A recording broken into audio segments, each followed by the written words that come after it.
subscribe, follow, like, share. Last Bell Boxing. These guys give you all the exclusives, and next time I get my fight date, it's going to be exclusive on here as well. So make sure you give them all a follow. Hello and welcome to Last Bell Boxing. Joined as ever by Sean, all the way from Brighton. Good evening, Sean.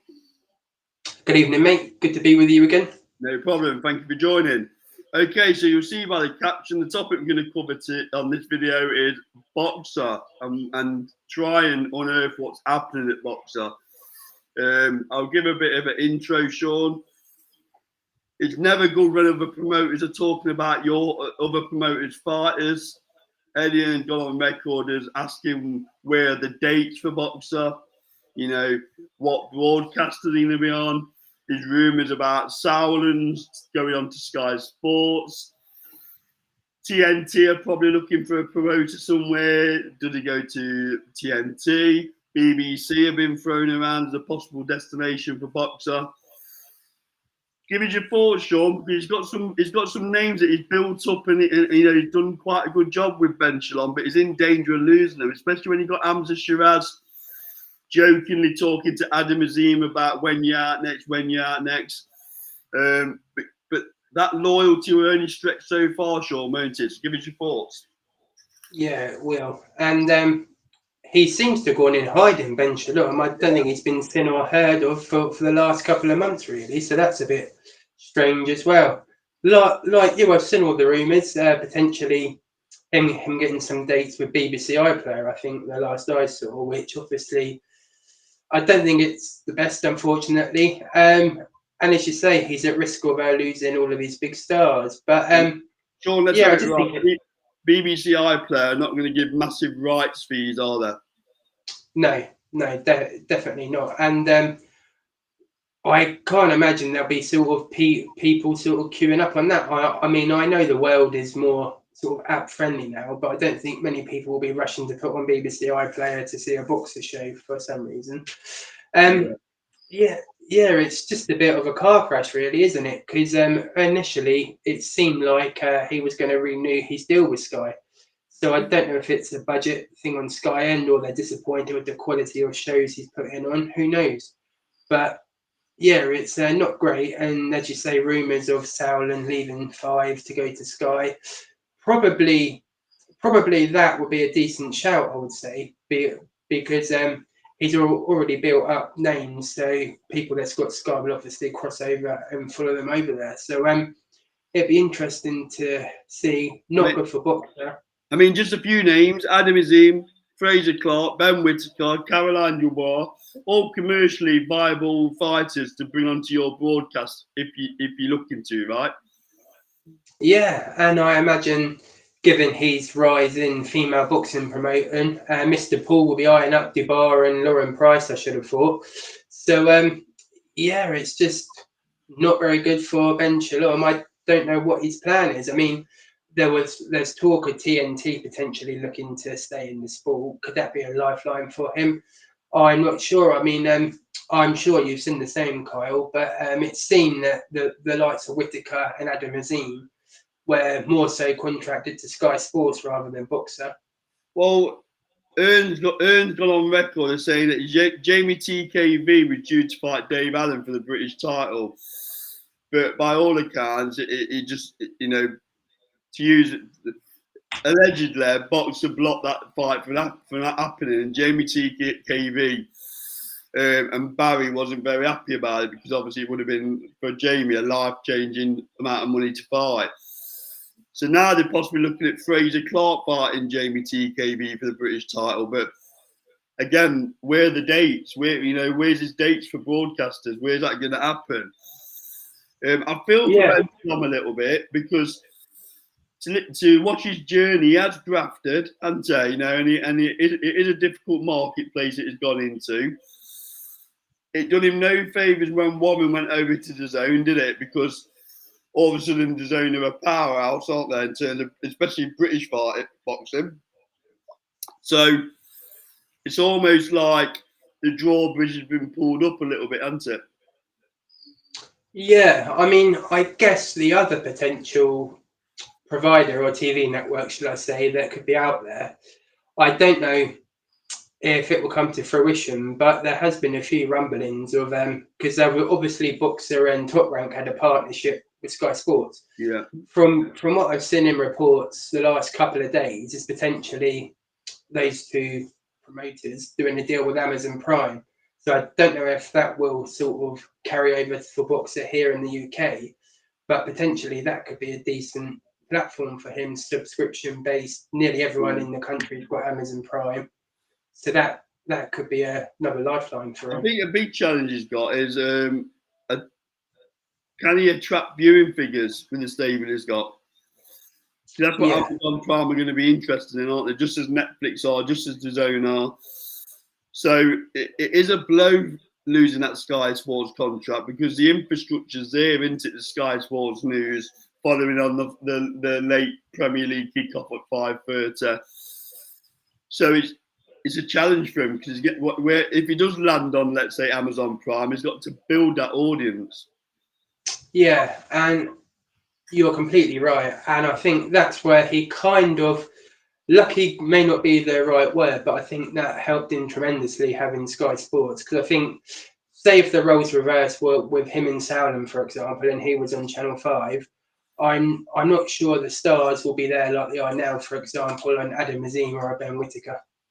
Now, we don't know Pacifics because when Barney Francis left Sky, by all accounts, the boxing budget got cut drastically, hence why Hearn left and went to DAZN. We don't know the Pacifics, but it must have been cut because Hearn was doing big things with Sky Sports at that time, right? And he's gone on record and saying the budget was decreasing every year. Who's done the better job, Sean? Has Sauron done a better job on Channel 5 in terms of from a broadcaster perspective? Or has Shalom done a better job at Sky Sports? Yeah, that's a really tricky one to answer, I think. Obviously, Shalom's got the advantage, as we already said, of Sky Sports and the vehicle behind that, social media, Sky Sports News, adverts. So it's really hard to probably answer if it's Ben Shalom that's built them up or if it's Sky Sports, the package that sort of put them out there. But on the flip side, look at Channel 5 and what the Sauerlands have done. You could argue that Harlan Eubank wouldn't have got picked to fight Jack Cattrall if he wasn't drawing millions of viewers on Channel 5. The same with Josh Kelly. I'm sure he'll get a big opportunity. So I think Sauerlands had the harder job, but being more experienced and being in boxing their whole lives, I think they're better suited to build these stars. Let me re-spin the question then. So has Ben Shalom under-delivered at Sky? I think you probably would say yes. I mean, obviously, when he first started, he was on the coattails of Eddie Hearn, and he probably had more of a budget than what he had. It was a difficult gig, though, to follow Eddie, isn't it? Let's be honest. It was, but I think he got a period of good grace on the back of that, didn't there? You remember Andy talking about needing to give him time, and he come in saying he wanted to start working with all promoters and change the face of boxing. So he got that. I mean, if you remember, I was critical about him from day one. If you remember on the show, I didn't think it. Yeah, I think in a way he got lucky because of the sort of fallout from Eddie Hearn and DAZN, where the likes of Amir Khan was a free agent, so he put obviously Brook and Khan on, which was good. Eubank and Liam Smith obviously picked up Joshua Buatsi. Whether that was big at the time, it probably was for him. So I think he had a good start, and then, as you probably would have expected, it's been a drastic drop-off, really. I mean, Chris Billam-Smith probably would be the highest level fighter he's built. Well, I know he inherited, but the biggest sort of shows and world title fights he's put on, you would probably say that. Would Sky Sports be happy with that when they was going from fight nights like Ricky Burns, Anthony Crolla, Scott Quick, world title fights nearly every week? I'm not so sure. And also, just I don't want to dig Ben out here, but not many fighters come out and give him a pat on the back, do they? You know, Liam Smith was quite critical about him, and he never really any fighter go, yeah, he's done X, Y, and Z for me.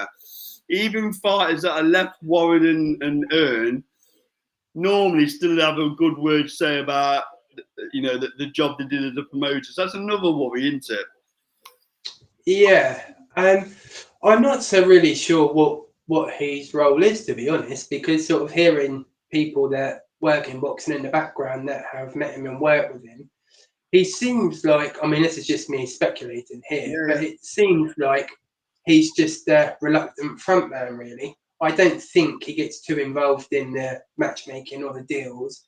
I don't think he's particularly close with any of his fighters, really. So I think it's obviously a business he built up. I think it was sort of social media where it kicked off with their sort of prize fighter style tournaments, wasn't it? That was like the influence of how it all began. So I think really he's got Boxer into a good position. Of course he has, but it just seems that he's the reluctant face of it, where he wants to be doing something else. Yeah.